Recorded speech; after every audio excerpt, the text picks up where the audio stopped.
Halo teman-teman, salam sehat dan salam jumpa lagi bersama saya Hamutalin Setinobertenis. Pada kesempatan kali ini saya dan teman-teman saya kelompok 4 akan menjelaskan materi mata kuliah perkembangan peserta didik. Untuk materinya kami akan menjelaskan tentang perkembangan intelektual dan perkembangan sosial serta perkembangan bahasa dari seorang peserta didik. Untuk itu selamat menyimak. Baik teman-teman, untuk bagian pertama ialah perkembangan peserta didik, dalam hal ini mengenai perkembangan intelektualnya.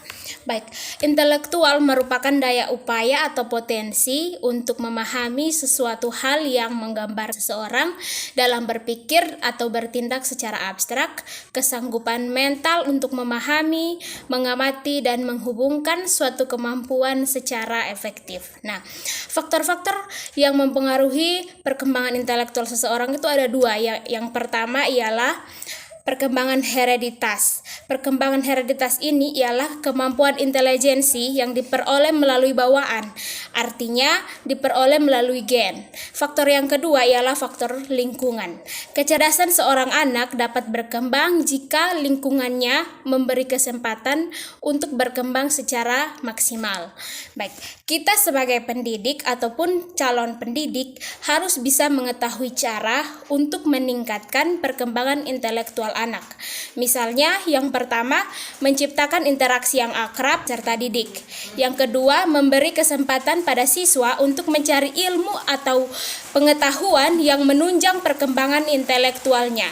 Yang ketiga, kan pertumbuhan anak, misalnya kegiatan olahraga, memberi gizi yang cukup dan sebagainya.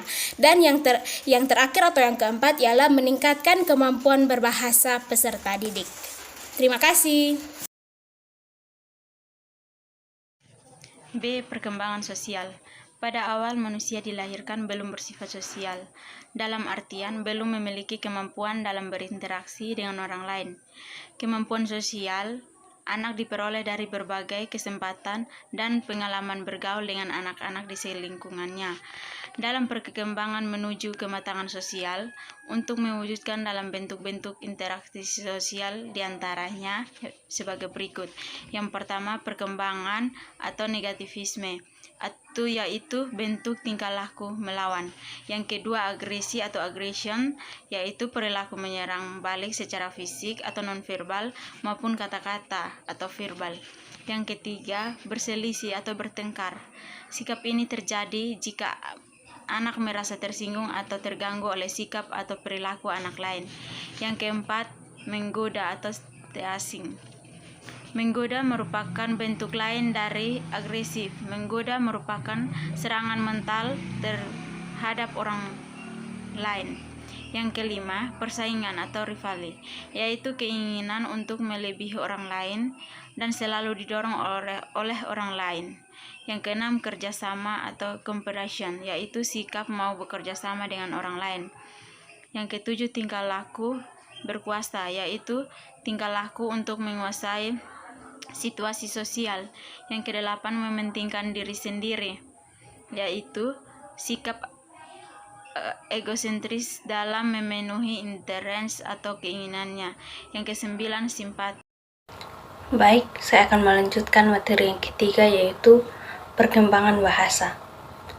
Perkembangan kata dan kalimat. Kata-kata pertama adalah lisan. Pertama diucapkan oleh seorang anak setelah bicara atau berkomunikasi dengan orang lain. Kata-kata pertama merupakan cara seorang anak untuk menyampaikan pesan kepada orang lain, dan biasanya dianggap sebagai proses perkembangan bahasa yang dipengaruhi oleh kematangan kognitif. Kematangan tersebut biasanya ditandai dengan kemampuan anak dalam merangkai susunan kata, dalam berbicara, baik dengan orang tua maupun dengan orang lain. Sekian materi dari kami, semoga bermanfaat. Terima kasih.